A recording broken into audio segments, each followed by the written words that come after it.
अस्सलाम वालेकुम dear students. आज हमारी रिव्यू एक्सरसाइज स्टार्ट होगी। क्वेश्चन नंबर 1 जो है वो एमसीक्यूज हैं। एमसीक्यूज के लिए अपनी बुक्स जो है ना वो ओपन कर लें, खोल लें और साथ साथ जो है ना वो खुद भी करके देखें एमसीक्यूज। पहले एमसीक्यू देखें। The set builder form of the set, ये एक सेट दिया हुआ है, ये दिया है 1, 1/3, 1/5 अप टू सो ऑन। ये जो है वो दिया हुआ है हमारे 1/5 के बाद 1/7। आप लिखना चाहते हैं तो लिखें, नहीं लिखना चाहते तो कोई मसला नहीं, ठीक है ना। ये उसने दिया हुआ है और कहा है कि इसकी सेट बिल्डर नोटेशन जो नीचे दिए हुए हैं ना, इनमें से कोई आपने जो है वो अटेम्प्ट करनी है। पहला दिया हुआ है x such that x is equal to 1/n and n is a whole number belongs to. अगर ये सिचुएशन होती ना जैसे इसने दिया हुआ है तो ये होना था 1, पहला नंबर आना था इन्फिनिटी, ठीक है ना। ये पहला ऑप्शन अगर ठीक होता, क्योंकि उसने कहा हुआ है n जो है ये belongs to whole number. Whole number जो है ना वो 0 से शुरू होते हैं, 0, 1, 2, 3 अप टू सो ऑन। तो पहले नंबर में जब कोई भी नंबर होगा तो समथिंग ओवर 0 जो है वो इन्फिनिटी होती है, ये वाला 0। अगले नंबर के बटे में 1, अगले के बटे में 2, उसके बाद 3, तो इस तरह से नंबर होते तो हम ये कहते, लेकिन ऐसे नहीं है। पहले वाला ऑप्शन इसका ठीक नहीं है। दूसरे में उसने कहा x such that x is equal to 1/2n + 1। अब हम इसको देखते हैं। उसने कहा हुआ है x such that x is equal to 1/2n + 1 and n belongs to whole number. अब जो होल नंबर है ना, समझने के लिए कि ऑप्शन इसमें से ठीक कौन सा है। होल नंबर जो होते हैं ना, ये 0, 1, 2, 3 ये नंबर होल नंबर है। इसी वाले नंबर ये जो दी हुई है इसमें 0 पुट करें n की जगह पे तो ये टर्म 0 हो जाएगी, तो 1/1, तो ये वाला नंबर बन जाएगा, ठीक है।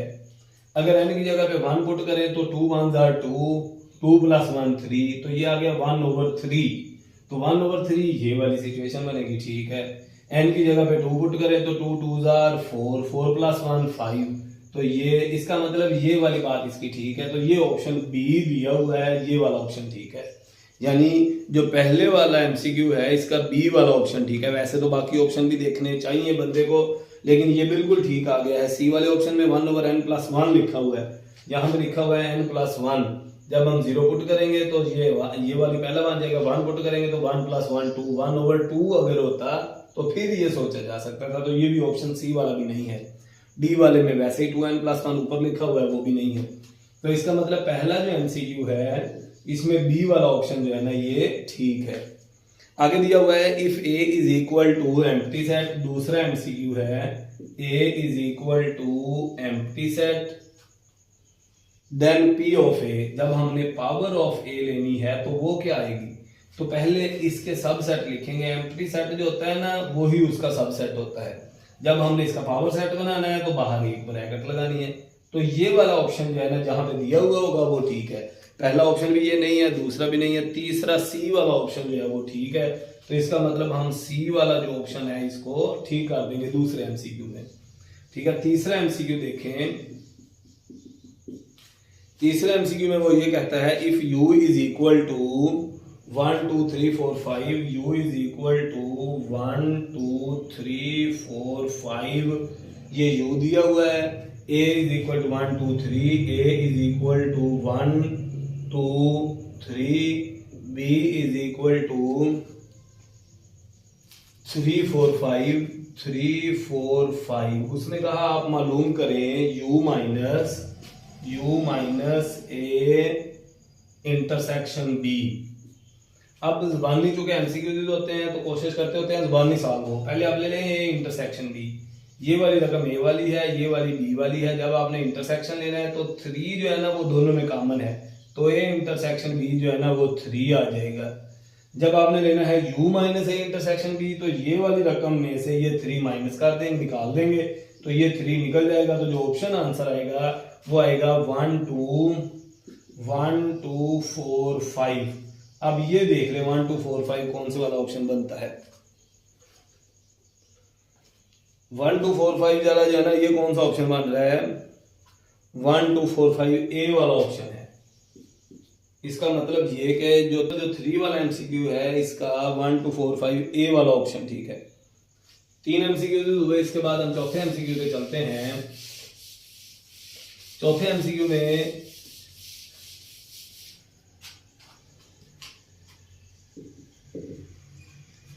फोर्थ एमसीक्यू है if A and B are overlapping sets. Overlapping set कौन से होते हैं? जिसमें कुछ ना कुछ एलिमेंट, जैसे इससे पिछला एमसीक्यू अभी आपने देखा ए इज इक्वल टू, ए के कौन से एलिमेंट थे इससे पिछले में 1 2 3 और बी जो है इसमें कौन से एलिमेंट्स थे 3 4 5। अब इसमें जो 3 वाला नंबर है ना ये दोनों में मौजूद है, तो ये जो सेट है जिसमें कम से कम एक एलिमेंट जो है ना वो दोनों में कॉमन हो, हम उसको नाम दे देते हैं ओवरलैपिंग सेट।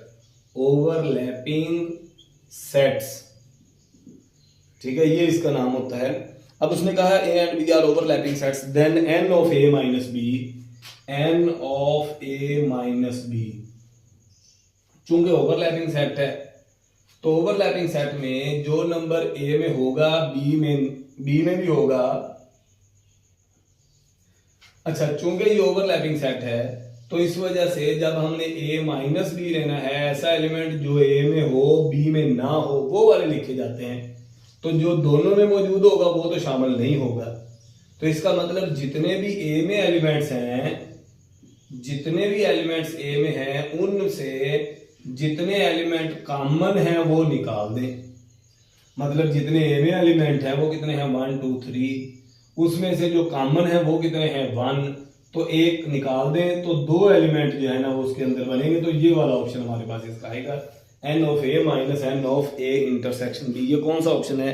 ये डी वाला ऑप्शन है, चौथा ऑप्शन ये वाला है, ये ठीक है। N of A minus N of A intersection B. पांचवा एमसीक्यू देखें, इफ ए, अगर ए जो है ये सब सेट हो बी का, यानी कि ए के सारे एलिमेंट्स बी में मौजूद हों, and B minus A is not empty set, B minus A, यानी अगर ए जो है इसके सारे एलिमेंट्स बी में मौजूद हों और बी माइनस ए जो है ना, यानी इसका मतलब क्या है इस वाली बात का? इसका मतलब ये कि ए के सारे एलिमेंट बी में मौजूद हैं लेकिन बी के सारे ए में मौजूद नहीं है। इसी वजह से b minus A is not empty set. अगर b के भी सारे a में मौजूद होते तो b माइनस ए जो है वो एम्प्टी सेट होता। अब उसने ये कहा अगर a के सारे एलिमेंट b में मौजूद हों लेकिन b माइनस ए जो है ना वो एम्प्टी सेट ना हो तो हमारे पास n ऑफ b माइनस ए ये किसके इक्वल आएगा? n ऑफ b माइनस ए ये किसके इक्वल आएगा? इसमें पहले तो हम ये देखेंगे कि n ऑफ b जितने b में एलिमेंट्स हैं वो माइनस, अगर a के सारे एलिमेंट ही b में मौजूद हों तो जो a और b का इंटरसेक्शन आएगा वो भी a वाले एलिमेंट्स ही आएंगे। इस वजह से या तो ये वाला ऑप्शन होता a इंटरसेक्शन b तो ठीक था, क्योंकि ये तकरीबन पिछला एमसीक्यू भी बन जाना था ये वाला ही, तो या फिर ये वाला ऑप्शन, ये वाला, ये ऑप्शन ठीक है। क्यों? क्योंकि a के सारे एलिमेंट्स ही b में मौजूद हैं, तो जब इनका इंटरसेक्शन लेंगे तो a वाले एलिमेंट्स ही आ जाएंगे। तो इस वजह से इन दोनों में से जो भी ऑप्शन लिखा हुआ होगा वो ठीक है। अब यहाँ पे जब हम देखते हैं तो हमें जो पांचवें में एमसीक्यू का ऑप्शन जो है ना वो डी वाला ऑप्शन इसमें ठीक बनता है। ये डी वाला एमसीक्यू जो है वो ऑप्शन ठीक है। 6 वाले एमसीक्यू पे चलें। अगर N of A union B, उसने कहा N of A union B जो है ना ये किसके इक्वल है? ये है 50, और एन ऑफ ए जो है ये किसके इक्वल है? ये है 30, और एन ऑफ बी जो है ये किसके इक्वल है? ये है 35। Then find N of A intersection B. N of A intersection B ये किसके इक्वल होगा? जब N of A intersection B लेना है तो इसके लिए फार्मूला है N of A plus N of B minus N of A union B. देखें, अगर यहां पे हो N of A union B तो यहां पे होता है N of A intersection B. अगर यहां पे है N of A intersection B तो ये होता है N of A union B. ठीक है ना? अब एन ऑफ ए कितना है? ये है हमारे पास 30 प्लस ये कितना है 35 माइनस ये कितना है 50, तो ये दोनों प्लस करेंगे तो 65 में से 50 माइनस किया तो 15 इसका आंसर है। 15 वाला ऑप्शन देखें, बी वाला ऑप्शन 15 है, तो बी जो है ना ये ठीक है, ये हमने इसको ठीक कर दिया। 6 MCQs जो है ना वो हमारे कंप्लीट हुए। इसके बाद हम 7 वाले MCQs पे चलेंगे।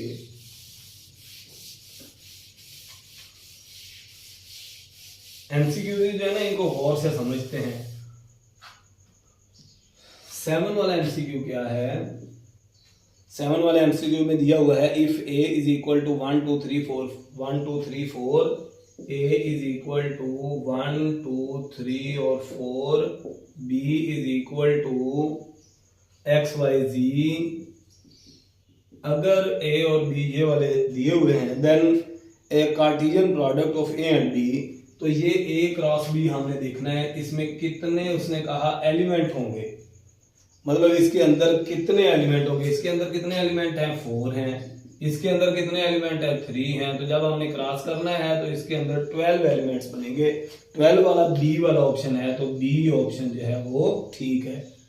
इसके बाद 8वां MCQ देखते हैं। If f of x is equal to x square minus 3x plus 2 find the value of f of a plus 1। इसकी वैल्यू फाइंड करनी है और ये दिया हुआ है।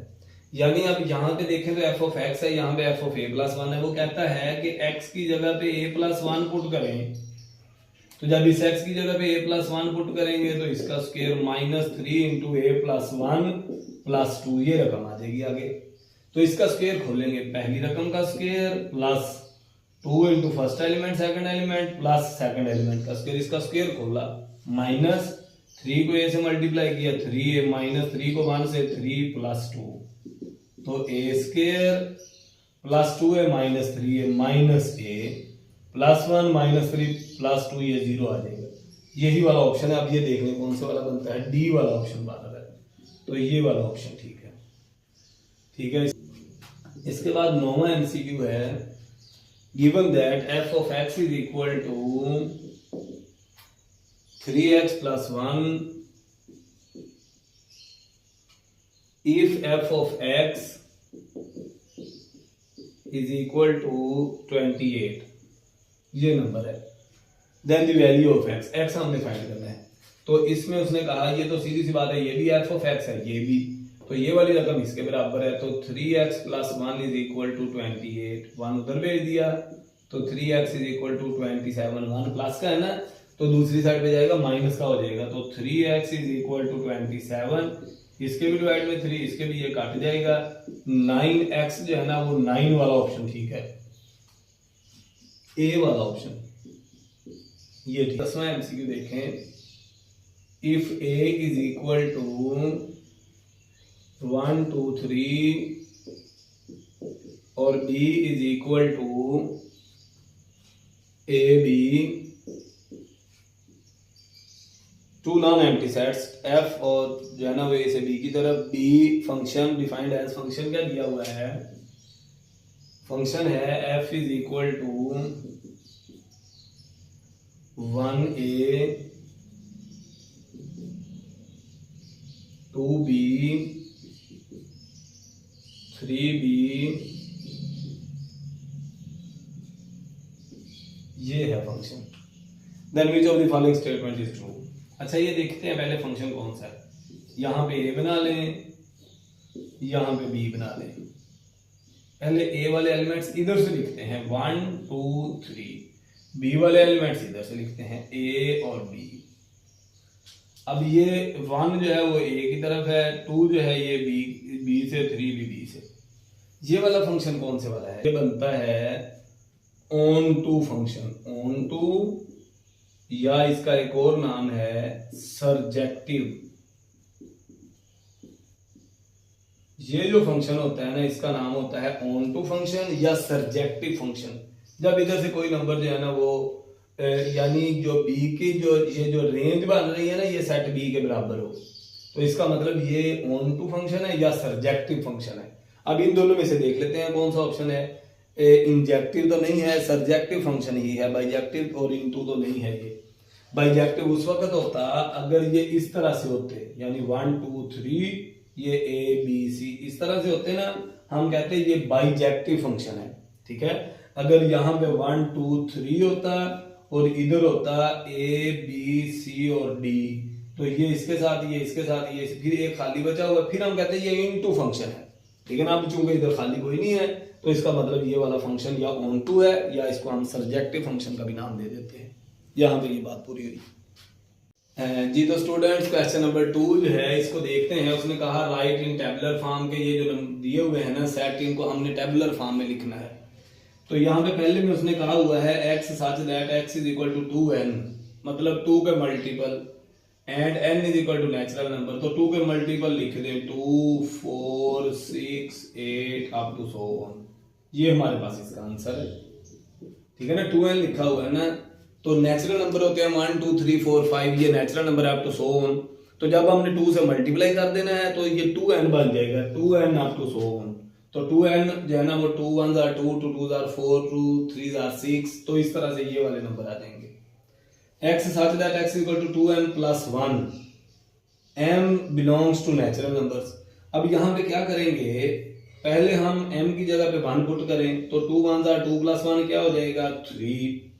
फिर m की जगह पे 2 पुट कर दें तो 2 2s are 4 plus 1 क्या हो जाएगा 5।